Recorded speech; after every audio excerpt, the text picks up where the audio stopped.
Well, I am with an exciting guest today at Al's Garden Center in Sherwood, Mr. Raymond Evison.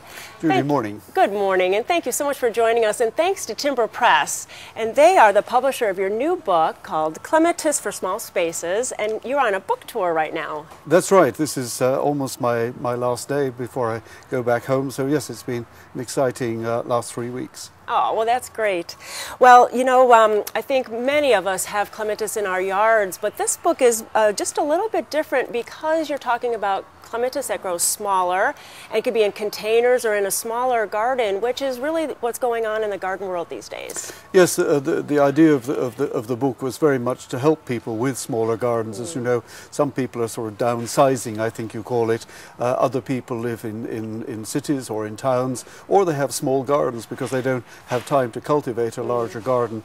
So the concept of the book was really to select clematis that were ideal for the smaller garden, plants that would really give a maximum amount of flower over a longest possible period, and really talk about growing clematis in containers, growing clematis with other plant material in the garden as well, but really concentrating on plants that would really deliver lots of flower over the longest possible period. Oh, that's exciting, and I think that's what we all want. We just want something flowering and beautiful all the time in our gardens. What is some of the basic care for clematis? I know that they love their feet to be in a cool, shady spot and the vines to be in more sun. What else do we need to do for them? Well, yes, exactly. I think it is important that people remember that clematis do like to have a shady root system. The tops can grow in the sun or in the shade. If they're going to grow in a shady position, then I would select the paler colours, the pale blues, the pale mauves, and the pink striped ones, like the lovely old Nelly Moser, because if that's planted in a sunny location, it fades badly. So grow it on a north-facing wall. It'll brighten up the wall, but through other plant material. I always like to grow clematis with other plant material. So you can select the strong reds, the deep blues, deep purples for the sunny location, or whites, of course, because they don't fade. So those are some of the really the basic thing on selecting the colour, and really growing clematis through other plant material, I think in my world is a must. Very often people, perhaps the newcomer to gardening, will think that they'd like to have a clematis, and so they buy a wooden trellis and stick it on the trellis, and that really is not the way to grow clematis.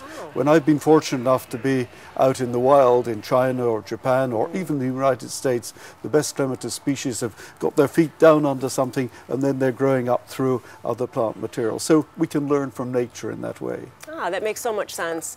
And then what kind of planting medium do we want? Do we want to add some amendments into the soil? Well, certainly if you're planting a clematis in a garden location, then I prefer to dig a hole about 18 inches deep, diameter about 18 inches, and if it's a very clayey soil, obviously you must really break up the edges of the hole, and then you can backfill with some peat if you like to use peat, or old potting compost from the previous year, so something nice where the root systems can explore and get established. If you're going to plant clematis in a container, then choose a container that has a good thick wall. You know, ceramic containers are good, terracotta pots or half barrels or something like that, prefabricated stone, but not plastic pots, because plastic pots will heat up far too much during the summer. So the other important thing, Judy, is that people remember that when they choose the container that it has really good drainage holes in the bottom. So clematis don't like cold, wet feet. So if you're planting in a container, planting in the garden situation, I like, first thing, the very important thing to remember is when you come and you've bought your clematis in the plant centre or the garden centre, put it in a bucket of water for 20 minutes, submerge the pot in a bucket of water for 20 minutes, let it take up the water, because if you're lazy and you don't water the plant before you plant it, then it's almost impossible to water and get that root ball really wet. So soak it well for 20 minutes, and then once you prepare the hole or prepare the container, then I like to plant the clematis that extra 2.5 inches deeper. So think about clematis being really like a climbing perennial. So if people, if it's a large flowered cultivar, and if it should get clematis wilt, then it's got a 99% chance of regrowing.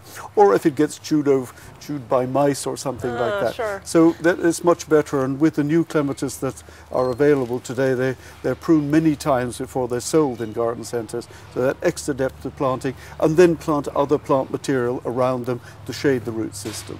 Oh, so many good tips for us, and I know that these tips would be in your book, and it's Clematis for Small Spaces from Timber Press.